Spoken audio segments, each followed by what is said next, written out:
అదైతే మనం గోరుచిక్కుడు కర్రీ అయితే చేయబోతున్నాము. ఒకసారి చూసండి.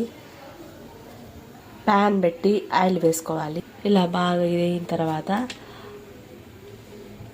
ఆయిల్ ఒక 2 స్పూన్ వేసేయాలి. ఆవాలు అయితే కొంచెం వేసుకుని వేద్దాం. తర్వాత కట్ చేసి పెట్టుకున్న ఆనియన్స్ అయితే వేసుకుందాం.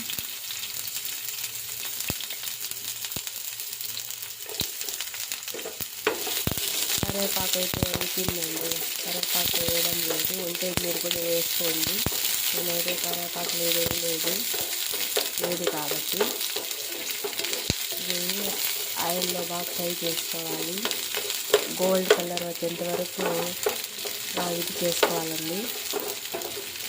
ఫ్రై చేసుకోవాలి. ఇది గోల్డ్ కలర్ వచ్చేసింది కదండి. ఇప్పుడు మనం పెట్టుకున్న గోరుచిక్కుడు అయితే వేసేయాలి.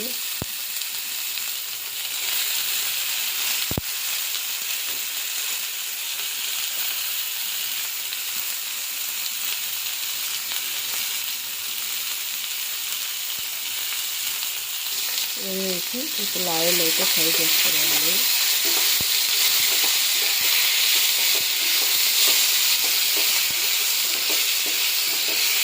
ఇలా ఆయిల్లో బాగా ఫ్రై చేయాలండి.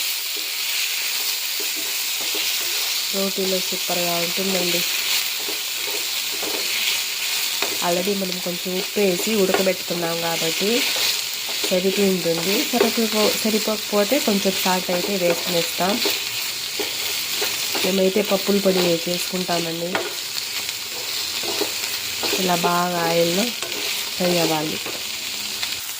ఇలా ఆయిల్లో ఫ్రై అయిన తర్వాత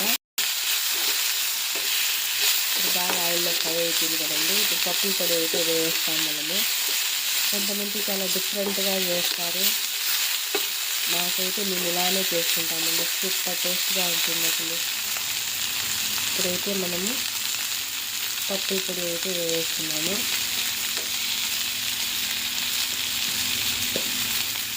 ఆల్రెడీ కొట్టి పెట్టుకున్నాను. గింజలు, ఎండుమిరపకాయలు, తెల్లగడ్డ వేసి మిక్సీ వేసి పెట్టుకున్నానండి.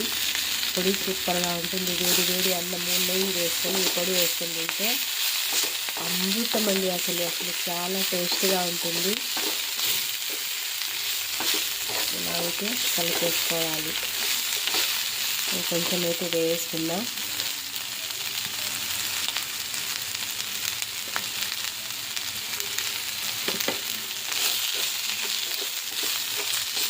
అమృతమండి. అసలు సూపర్గా ఉంటుంది.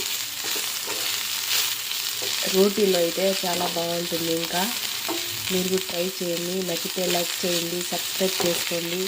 ఇంకా దీన్ని ఎన్ని వెరైటీస్గా చేస్తారో నాకు కూడా చెప్పండి. నేను ట్రై చేస్తాను. నేనైతే ఇలా చేస్తున్నానండి.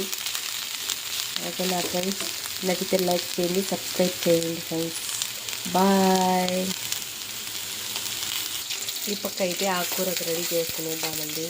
ఇంతకుముందు మీకు ఆకుకూర ఎలా చేసుకోవాలో ప్రాసెస్ చూపించాను. ఇప్పుడైతే ఆయిల్ వేసి పునుగు వేసి ఎర్రగడ్డలు అయితే వేసినాను. ఆకుకూరలో ఆకు కర్రీ చేయబోతున్నాను. ఇది ఎర్రగా వేగాలి. దీంట్లో కొంచెం ఆల్రెడీ 2 టైమ్స్ కడిగి వాష్ చేసి పెట్టుకున్న చిర్రాకు అండి. ఇప్పుడైతే దీంట్లో వేద్దాం. ఫైనలీ ఇదైతే బాగా కుక్ అయిపోయింది. ఇంకా మాడితే బాగున్నట్టు. ఇప్పుడైతే సరిపోయింది పర్ఫెక్ట్గా. ఇప్పుడైతే ఆకు అయితే దీంట్లో వేద్దాం.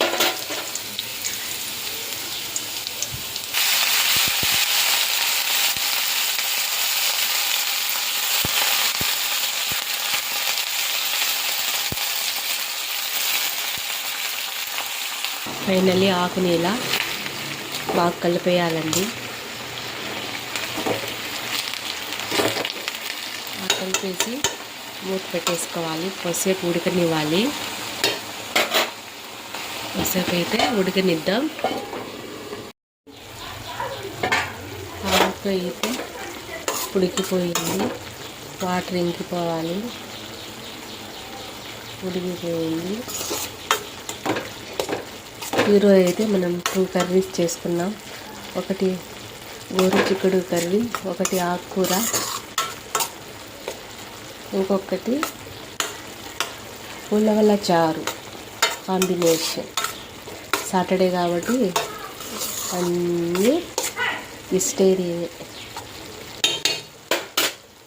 ఇది బాగా ఉడికిపోయింది. వాటర్ ఇంకిన తర్వాత మనమైతే దీంట్లో పప్పు పొడైనా వేసుకోవచ్చు, ఎగ్గు పొట్టైనా వేసుకోవచ్చు. ఈరోజు సాటర్డే కాబట్టి తినం కాబట్టి ఇలా అయినా తినేయచ్చు. సూపర్గా ఉంది. కలర్ కాంబినేషన్ కదండి. 2 కర్రీస్ ఇస్తాను. నూరు ఊరిపోతాండి, తినేయాలనిపిస్తాను. ఎంత బాగుంది ఉంది కదండి. 2 కర్రీస్ మీరు కూడా చేసుకొని తినండి. మేమైతే ఇలా చేసుకున్నామండి. ఒకటి గోరుచిక్కుడు కర్రీ, ఇంకొకటి ఆకుకూర. Bye friends. నచ్చితే లైక్ చేయండి, సబ్స్క్రైబ్ చేయండి. మీరు ఎలా చేసుకుంటారో కర్రీ కామెంట్లో పెట్టండి.